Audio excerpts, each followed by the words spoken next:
Я собираюсь испытать это необычное устройство для мытья посуды. Нам показывают, что благодаря нему это занятие больше не будет таким долгим и мучительным. Вы просто посмотрите, по-моему, это очень круто. Ну а я Конор, и я закажу это, чтобы проверить, как оно работает на самом деле. Я получил такой прибор и думаю, его можно смело назвать ручной посудомойкой. Тут есть щеточки для мытья стаканов и кружек, они, кстати, оказались еще и съемные. Эта пристройка крепится непосредственно к самому ведру и выглядит достаточно внушительно. Щетки в самом ведре тоже слишком плотные, но посмотрим, справятся ли они с загрязнениями. Я начал наполнять ведра водой и подготовил пару грязных тарелок, а также 2 кружки. Начну, пожалуй, как раз с них. Погружаю стакан на щетку, проворачиваю и...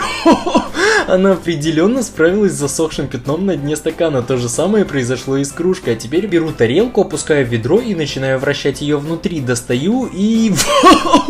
Она реально стала чистой, и после ополаскивания на ней не осталось ни следа. Я уж было обрадовался, но, к сожалению, на черной посуде следы все-таки были видны. Трудно однозначно сказать о результативности этого